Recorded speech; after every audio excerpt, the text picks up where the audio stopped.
Great new day to all my self care family and friends. Welcome to another episode of the Room2Breathe Podcast, the space where we untangle life's chaos, dig deep, and give ourselves permission to exhale. I'm your host, Life Coach 614, and I am so thrilled to have each and every one of you here with us today. Whether you're listening from the comfort of your home, on your commute, or while you're out taking your morning walk, I'm just grateful that you've carved this time out for yourself. Now, before we dive into today's episode, just a quick reminder if you're enjoying the show, don't forget to tap the screen, like, comment, and share. Your support helps us to connect with more amazing people like you. And if we're not friends already, please be sure to give us a follow, subscribe to our channel, so that way you never miss out on our latest content. I also invite you to head over to our website at theselfcareclub.org. We've got some awesome affirmative apparel, motivational merch, and a bunch of free resources designed just for you. No matter what challenges you are currently facing in life, I want you to know that you're not alone on this path. We are in this together, supporting and uplifting each other every step of the way. It is time for us to choose to prioritize our well being, to embrace our growth, and to learn to find peace within the present moment. So let's get ready to breathe, reflect, and grow together. Let me see some green hearts in the chat if you are ready. Welcome in. I see you, God's purpose. We've got Kale, Brooks, Wanda, well, I hope we got life coach, y'all. Lady Blue is what I'm trying to say. Papa Smurf. Um, how are we doing today, y'all? On this fine Tuesday. She ready? I see you in the building. We feeling good. I see them green hearts. South side. North side got the green hearts too. Okay, okay. Now I want y'all to listen. Today's episode ain't no TED talk. Okay? We not doing no TED talk. It's a truth talk. This episode is gonna be for anyone who's been doing the work, right? Anybody who's been doing the work but still finds themselves snapping on people, spiraling, shutting down, ghosting, people pleasing, second guessing, overthinking, blowing up, shrinking, or simply silently suffering because something or someone has triggered them. This episode is going to be called Your Triggers Are Your Homework, Not Your Excuse. I see you, Kale. Your triggers are your homework, not your excuse. Just in time, Buddha. Welcome in, bruh. Now listen, I already know, okay? I already know that today I'm gonna step on some toes. Hell, I might even stomp on them, y'all. But as always, my disclaimer to you is it's all out of love, real love, healing love.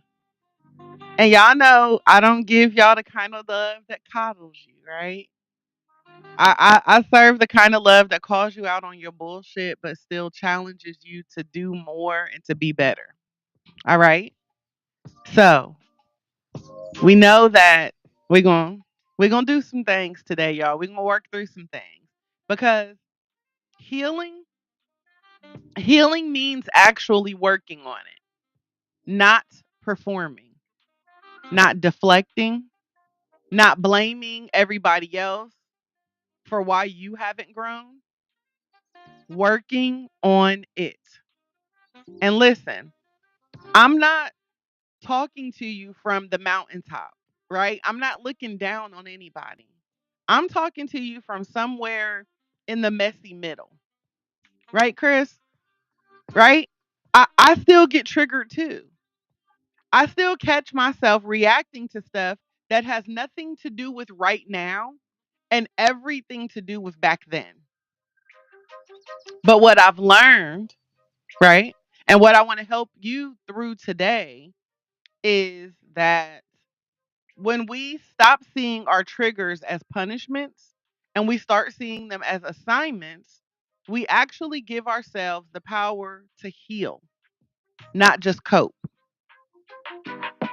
So, again, I want you guys to grab your journal, get your tea, or maybe just carve out this moment for yourself as we begin to unpack this because this one's personal, this one's layered, but most importantly, this conversation is necessary. What up, big dog? So, listen, y'all, healing means actually working on it. Okay. So, again, when we talk about healing, I don't mean just talking about it, I don't mean posting quotes about it, not ghosting people and call it protecting your peace. I'm talking about actually doing the work.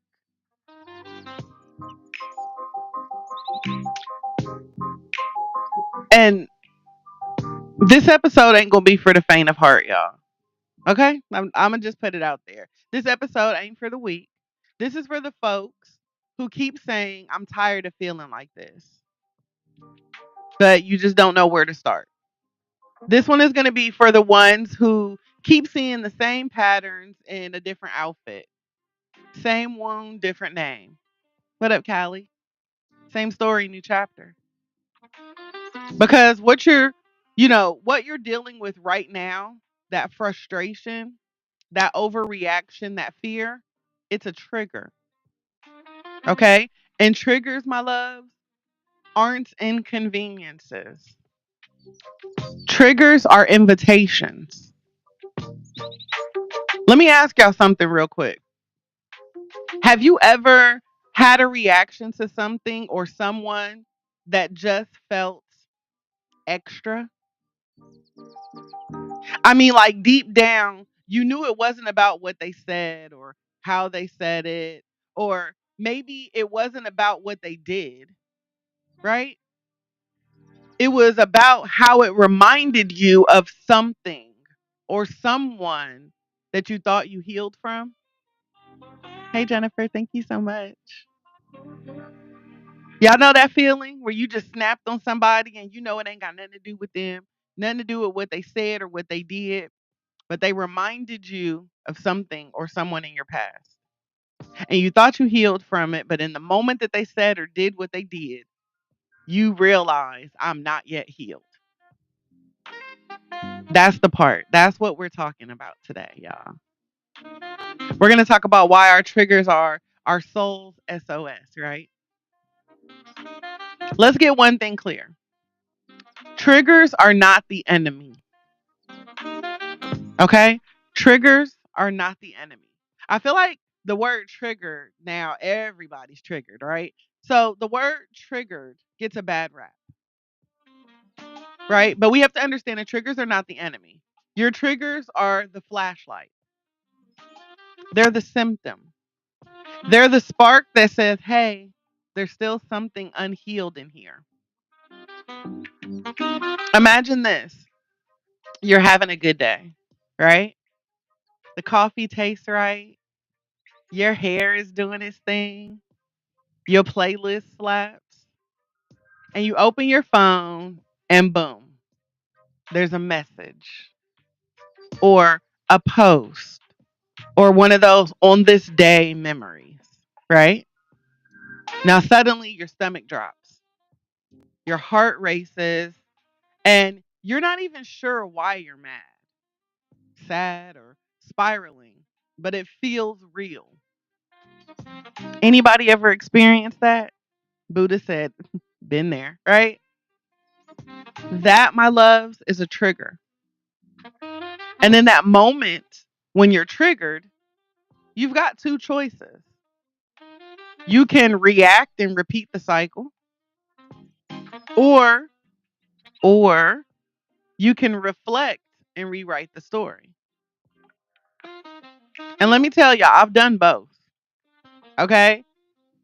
Let's have a little story time, y'all. I'm gonna tell y'all this story about what I like to refer to as the ice cream incident. All right? And y'all, I promise y'all I wasn't mad at the spoon. It ain't had nothing to do with the spoon at all. Okay? So listen, y'all. Years ago, years ago, y'all. I was dating somebody and he was sweet, he was attentive until I asked him to bring me ice cream on his way over. True story. Listen, I asked this man to bring me some ice cream on the way over. And that's a simple request, right? Like, that's easy enough. I ain't asking for too much. But y'all, he shows up with no ice cream. Like I lied to you not. No ice cream in hand. Yeah, and I just smiled and I was like, it's okay, it's fine. But y'all, I was heated. Okay? And within minutes, I spiraled. Like I went from it's fine to you never listen to me to you don't even care about me to crying and sobbing saying that nobody ever shows up for me. Yeah, it was never about the ice cream. Y'all know that, right? Like from the outside looking in, y'all can see it was never about the ice cream. It was about every time someone forgot my needs. It was about every time I made myself small to keep the peace. Hey, Queen. It was about every time I told myself it's okay and I just decided to deal with it. Right? And this time, my inner child, y'all know that little girl in me was like, not today. Not today, sis. That ain't what we doing. So again, that's just one of those moments where, something so small can turn into something so big because we haven't taken the time to heal that little tiny thing. And now it's just grown and festered and evolved into you want ice cream and they don't bring it. So I think one of the first things that we must begin to do is start naming what hurts, right? We've got to get down to the triggers beneath the trigger. And I'm going to start by naming a few of these heavy hitters, right? The ones that knock the wind out of us in the random moments. So first and foremost, when I think about triggers, I think about the rejection wounds, right? Rejection wounds. And so triggers around being left out or ignored, dismissed, or not chosen. Sometimes it's a text that goes unanswered because don't nobody like being left on red, right? Sometimes it's your best friend not inviting you to brunch, but you see photos of them on social media kicking it without you, right? Sometimes it's your partner not making eye contact with you when you're talking. Like I'm talking to you, hello, right? See, rejection triggers the question, am I worthy? We start to question, am I worthy? Right? Am I good enough for this? Do I deserve this? And if that question goes unhealed, you begin to search for your worth in every single compliment, every single text message, every single like, everything that ties into external validation. And so, your homework in this rejection trigger or this rejection wound, I should say, is what moment taught me that being rejected meant being unloved? Because you've got to get to the root of it. We got to get to the trigger within the trigger, right? So we must begin to ask ourselves what taught us that rejection meant that we were unloved or unlovable. So then we have abandonment wounds. Now I told y'all I was getting all in your business, y'all, okay? We have abandonment wounds. Not just someone physically leaving you, this can be an emotional abandonment too. This can stem from childhood where a parent walked out, someone you loved, someone loved you until you needed them. Or maybe you were always the strong one and nobody ever checked in on you. So now what happens when people don't show up how you expect them to, your body begins to panic. You don't just feel disappointed, you feel abandoned. You find yourself saying things like, "Ooh, I knew you'd leave. Why do I even bother opening up to people? I can never count on anybody." Right? So, in order to get to the trigger of this trigger, our homework would then be to ask ourselves, what version of me still thinks being alone is safer than being let down?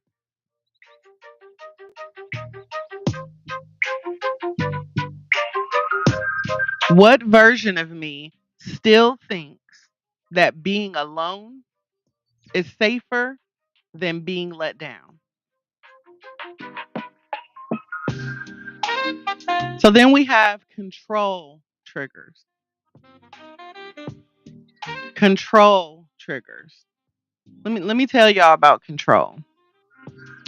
Control is often trauma, or I'm sorry, control is often the trauma response of someone who's been violated, mistreated, hurt, or constantly caught off guard.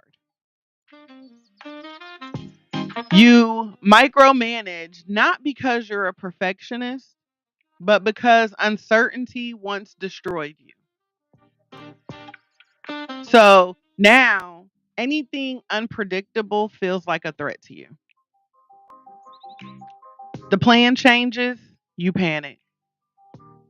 Somebody shows up 10 minutes late, you spiral. You don't know the outcome over the situation, so you start to obsess about it.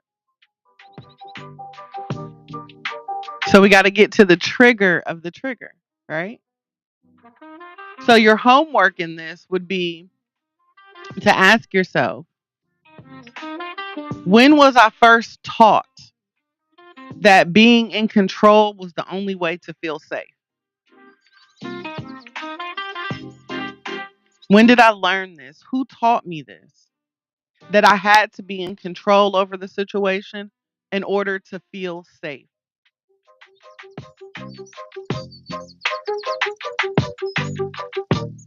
And then lastly, number 4 of these types of triggers, y'all, there is a perfectionism trigger.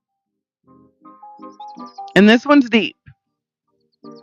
With the perfectionism trigger, you were praised for your achievements, rewarded for being the good one, validated when you succeeded. But with all of this, you were shamed when you failed, right? You were shamed when you failed. So now mistakes feel like rejection. Criticism feels like an attack. Rest feels like laziness. Welcome in, itty bitty. Hey, Daniel. All of a sudden, your worth got tied into your work. And now you can't stop working for your worth. It's like we're standing in life with a sign that says we'll work for worth. We'll work for value. What up, Code Mom? So we got to get down to the trigger of this trigger, right? So the homework in this would be to ask yourself, what would it look like to be loved in my mess? Thank you. What would it look like to be loved in my mess? Thank you. What would it look like for them to love the messy version of me, not this masterpiece, right? So we know what these triggers are. We know what this looks like, right? We've got to deal with the rejection. We've got to talk about the abandonment. We've got to deal with this control, this need to control. And we need to talk about this perfectionism. Thank you, beautiful. So where do we do that? Where do we begin to open up? Where do we begin to talk about this? Right? We got to tackle therapy, y'all. We need therapy as a whole. We need a collective healing session, right? So we got to talk about therapy. We got to talk about boundaries. And we got to talk about letting God in, right? And I'm not finna preach to y'all today, but I promise you I got a word, okay? Not gonna preach, so don't run. Cause then I'm gonna have to tell them to close the doors. If y'all get up and run, I'm gonna tell them to close the doors, okay? I got a word for you. Just hear me out. So when people ask me, well, how do you do it? How do you make it through every single thing that you've been through? I scream loud and proud, Jesus and therapy. In that order. What did you do to get your healing, coach? Jesus and therapy. Prayer and processing. Scripture and self awareness. Right? My first therapist sat across from me and said, you don't trust anybody, not even yourself. And I was like, you all up in my business and you need to step back. Right? I was on guard, y'all. But y'all, she wasn't wrong. Okay? She wasn't wrong because I ain't trust nobody. I had been gaslit so much that I even started doubting my own feelings. Therapy helped me to remember that I'm not crazy. I'm conditioned. My therapist helped me to understand that I'm not crazy, that I'm conditioned. And now I'm unlearning that, right? I'm unlearning all of the bad habits that have been taught to me over the years. And for me, it started with boundaries, y'all, right? It started with me understanding that boundaries are not punishments, that they are protection and preservation. Boundaries tell people that this is how I love me. See, the boundary don't have nothing to do with them. It's everything to do with me. So when I set a boundary, I am telling the world, this is how I love me. And if you're going to be a part of my life, this is how you love me too. Like Maya said, y'all, it's all about me. Forget about you. Because this is how I show up for me every day. And if you want to see me every day, this is how you're going to show up for me too. And yeah, setting boundaries will trigger people who benefited from your lack of them. But y'all know what I say? Let them. Let them be triggered. That's their homework. See, your homework is not their triggers. Your homework is your triggers. So if you setting a boundary triggers somebody else, encourage them to go be great and do their homework. Tell them to refer to this episode so they can start from the beginning, right? And then we need to, take it a step further and talk about spiritual growth. In my healing journey, I turned a corner when I finally re-invited God into the parts of my life that I was ashamed of. Right? I had been out here in the garden like Eve, doing everything I knew that I wasn't supposed to do and, just living life.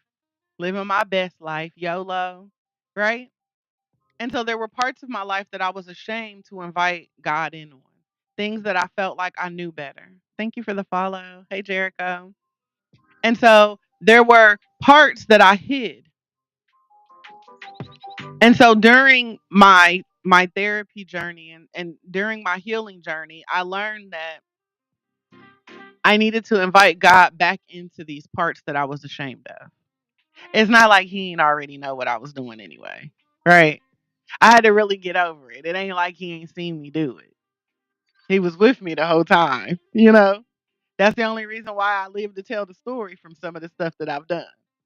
So I had to invite him back in to the areas that I was ashamed of. Not just the prayer closet version of me, right? Thank you. But I'm talking about I had to bring God back into the petty version of me. I had to invite him back into the insecure version of me, the doubting version, the angry version, the tired version. Because what I've learned is that God can handle the real you. He already knows anyway. And healing isn't about becoming more perfect. It's not about being this prim and proper version of you. Healing is about becoming more honest. So let's take off the filter, right? Let's talk about what healing actually looks like in real life, unfiltered. Healing is getting triggered by something small and not losing your whole day over it. Yes, spiritual growth. You're right, Kale. So healing is realizing you're not angry, you're scared. What up, coach? Rich Rising. Healing is choosing silence over snapping. It's asking for a hug instead of starting an argument. Healing is saying, I'm not okay without apologizing for it. Knowing that your feelings are valid, right? Healing is leaving the room to cry and returning with clarity. Healing is giving people grace without losing your standards. It's outgrowing relationships without hating the person. Healing is messy, but it's movement, right? It's moving forward.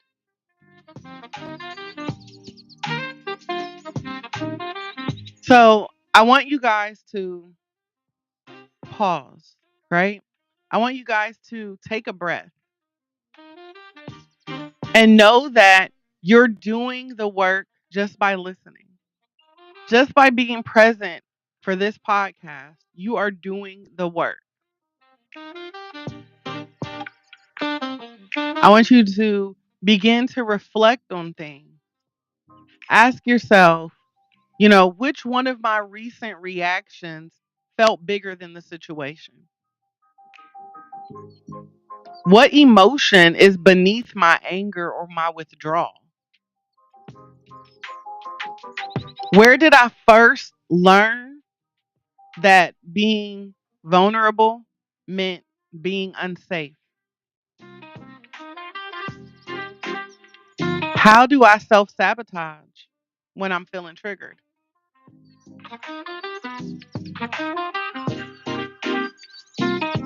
And this is a good question. What does my healed self look like? How do I speak? How do I love?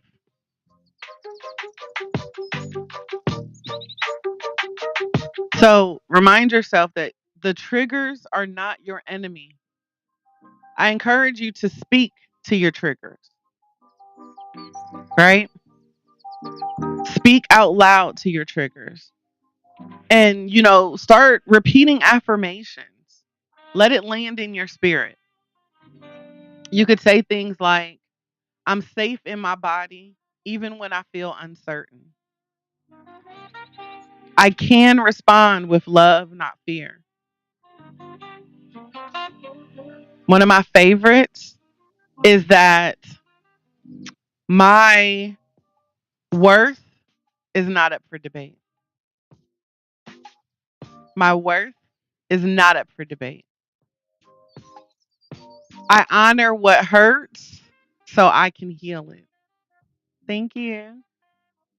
I honor what hurts so I can heal it. My triggers are teachers, not truth. You're okay. I'm awake now. Don't worry. I'm up. My triggers are teachers, not truths. I forgive myself for the ways I cope. Most importantly, I give myself permission to feel, release, and grow. I need you guys to understand that your triggers are not a flaw. Your triggers are not a flaw. They are a map. They point to the places your soul keeps asking, the places in your soul, right? The places that are still asking for love, attention, care, and truth. So let's stop pretending that our trauma is our personality. Let's stop justifying bad behaviors with brokenness. Let's start healing for real. And this healing that I'm talking about, y'all, is not for them. It's not for the aesthetics. It's not for the gram. It's not for likes, views, applause. This healing that I'm speaking of is for you because you deserve to feel peace in your body. You deserve to trust your emotions. You deserve a love that doesn't require you to shrink. So when the next trigger hits, I want you to pause. I want you to breathe. And I want you to ask yourself, what is this teaching me about me? That's the real work. And that's where the freedom lives. Now, I know this was a deep one, but you didn't drown. You came up for air. You chose to breathe. And fam, that's the bravest thing you can do. It's also one of the hardest things that we do, right? Choosing to breathe. But I want you to know that I love you, that I see you. And I'm always going to be here encouraging you to keep healing out loud. One breath, one trigger, one breakthrough at a time. Now, as we wrap up today's episode, I want to take this opportunity to thank each and every one of you for joining us. If you've enjoyed our time together, please be sure to give us a follow, subscribe to our channel, so that way you never miss out on our latest content. And don't forget to head over to the selfcareclub.org to book your personalized one on one coaching session. We also have affirmative apparel and other motivational merch, including music, as well as a treasure trove of free resources designed just for you. So, whether you're looking to elevate your self care game or you just want to find a little extra inspiration to get you through the day, know that we've got you covered. I thank each and every one of you for being a part of the Self Care Club community. And I look forward to connecting with you again soon. But until next time, I encourage you to keep breathing, stay positive, and remember that you will always be supported here at the Self Care Club. Don't be afraid to take up space and make a little room for you to breathe. I pray that you all have an amazing day on purpose, filled with nothing but purpose, and we'll connect again soon. Thank you. My room to breathe.